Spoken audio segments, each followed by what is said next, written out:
I'm sure every theater kid is having the time of their life right now. I wouldn't know, I've never done theater. The next 5-star character to be released in Wuthering Waves is Brant, the captain of Verina's troop of fools. His inclusion to the game marks a tremendous turning point for the title as a whole, as he might be one of the most anticipated characters in Wuthering Waves. Why, you may be asking? Come closer, let me tell you. He's a dude.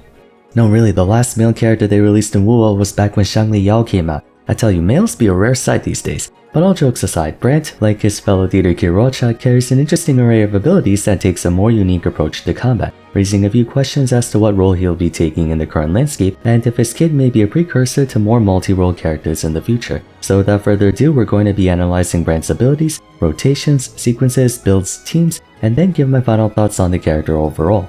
The fusion category is in a very interesting position at the moment. Despite having a fairly respectable lineup of units, its two premier attackers, Changli and Encore, both suffer from having weird options for their secondary character, and much of that has to do with they themselves not being the most compatible with each other, one being an on-field hybrid carry and the other being a quick swap attacker. Curiously, despite being a quick swap attacker, Changli has a supportive outro skill, the kind of thing you'd see on units whose main purpose is to buff your team, like Sunhua. So while the two fusion characters are certainly good, there's a lot we have yet to explore in regards to their full potential. With Brant being another fusion character, is he capable of addressing either concern? That's where things get a bit confusing. If you thought the prop master for the troop was gonna have a strange kit, then one can only imagine how unorthodox the captain of the entire theater club is gonna be. Brant's a healer-attacker hybrid who scales off energy regen and deals basic attack damage. That is the simplest way I can describe the guy. But to elaborate more on that, let's go through each of his abilities. Brant enjoys being in the air. Using his mid-air attack will send him into an attack loop that strikes the target in front of him with a series of aerial assaults, and can be extended if you decide to hold the attack key in between shots. One of Brant's inherent skills affords a bit of interruption resistance, which is always appreciated. Beyond just being a very flashy animation, that represents the main essence of Brant's gameplay, with the skill Liberation and Forte all aiming to get him into that position. Although I will say Brant might be the most aerodynamic fighter we've ever seen. The sheer amount of different combos and resets you can do with his mid-air attacks might make him the most flamboyant unit we've seen so far. Onto his skill, it's a brief attack that has him jump in the air where he can then go about his mid-air attack combo as you wish. But if you use this skill again while mid-air, he can deal a punching attack afterwards, though the base version of it doesn't really do a whole lot, so realistically, the only time you would use it is if you just need to get back on solid ground. Conveniently, that's about as complex as his attack rotation gets. You jump in the air either manually or through a skill, then you just go ham on enemies the same way Camellia does, and then wrap things up. Everything else in his kit's intended to either add more stuff to that attack rotation or make that attack rotation stronger, like his Forte. Brant's Forte merely acts as an extension of his normal attack rotation, adding more properties to it. For starters, it has a passive component to it. For every 1% of energy regen he has over 150, he gains flat bonus attack, up to a cap of 1560. That means he reaches a full bonus at 280% energy regen. Those who have been exploring version 2 in depth might get an idea from this property. There is one echo set that has been functionally unusable up until now. Tidebreaking Courage, one of the 5 new echo sets added in version 2. I say unusable because while the 2-piece bonus is indeed very handy, the 5-piece bonus was impractical for anyone else to acquire.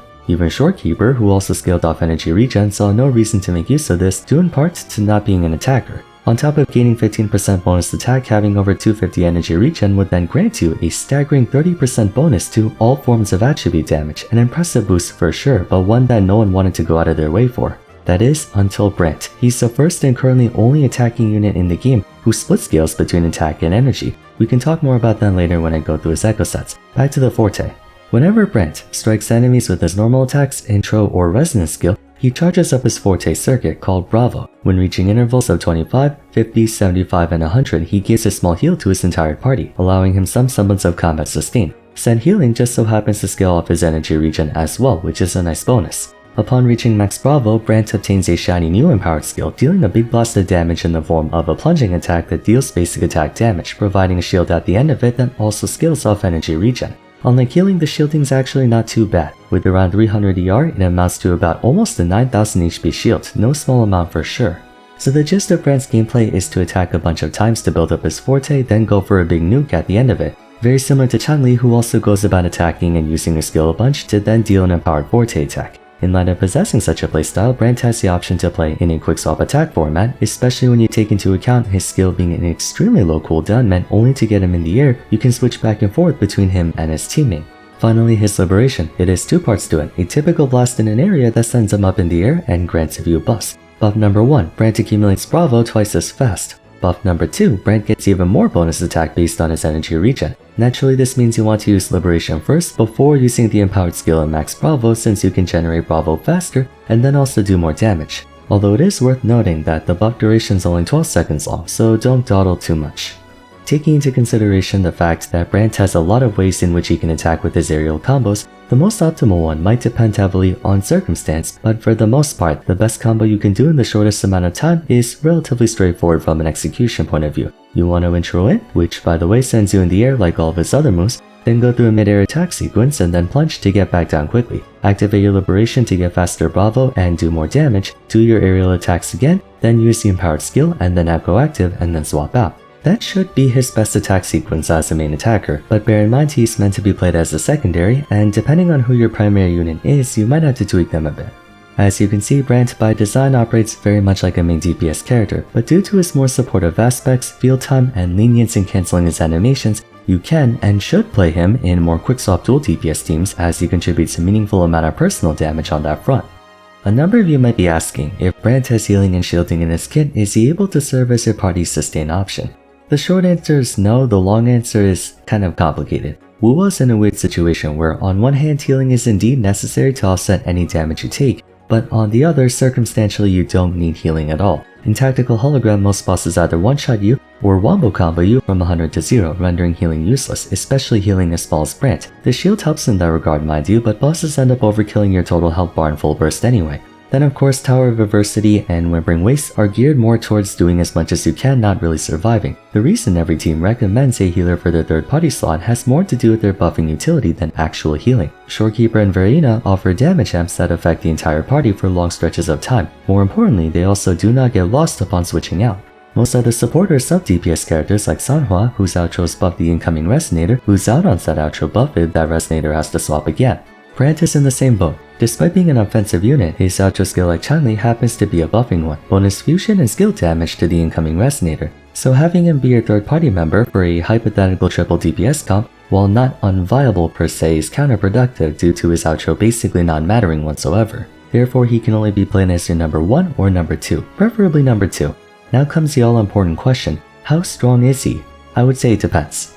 Brant's in a good position meta-wise compared to Rocha, whose main problem was that she was entering an already occupied niche. Brant's area of expertise is mostly empty, so if you're a big fan of Chanli and or Encore, Brant's gonna be their most practical secondary without question, and by extension, any other fusion attacker coming out in the near future.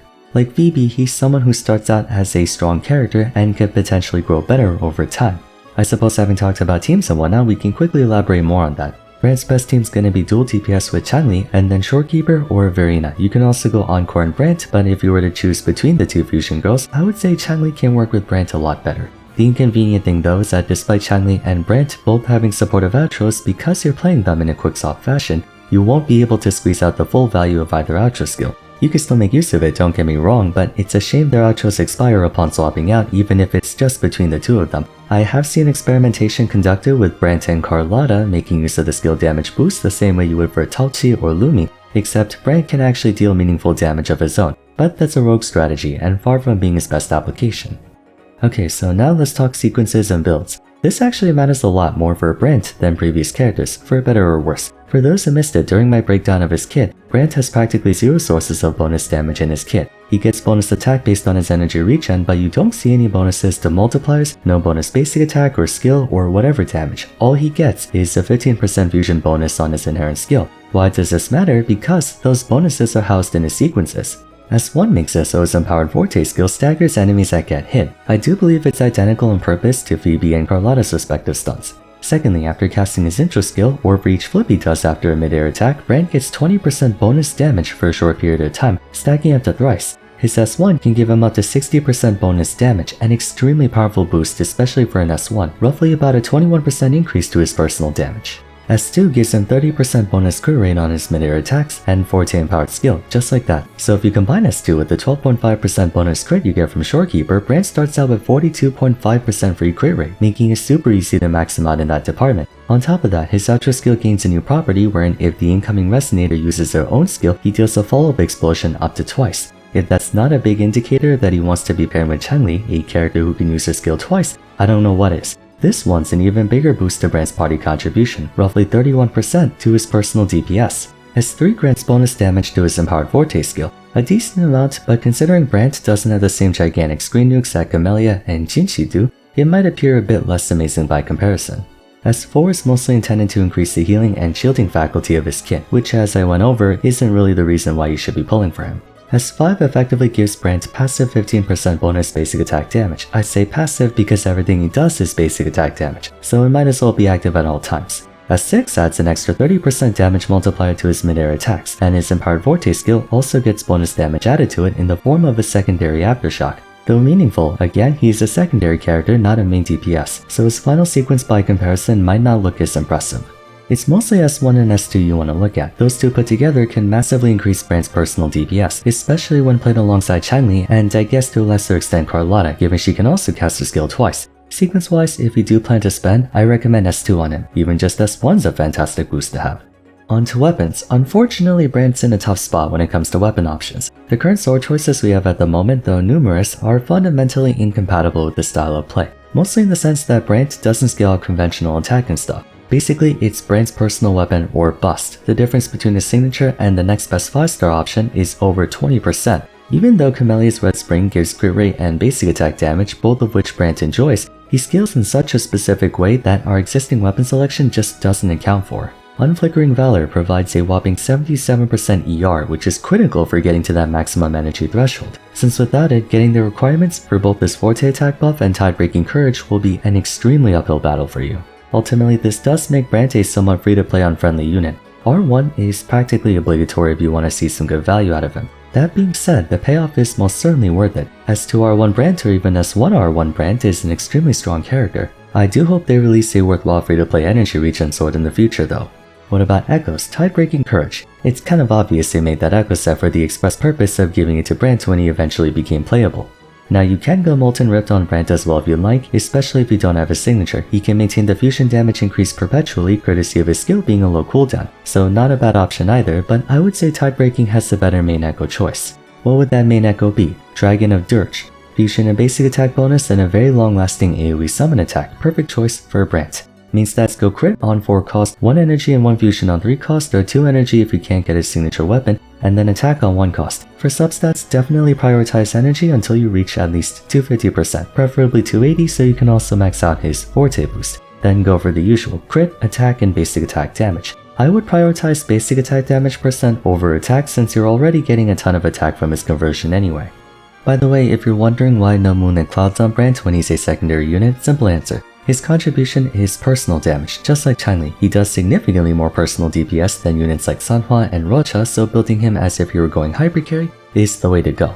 All in all, he's definitely one of the most unconventional characters in the game. He scales off energy, has a supportive outro despite being an attacking unit, he can heal and shield the party, and spends most of his time flying around attacking. Fortunately, they made sure not to forget to make him strong despite all that.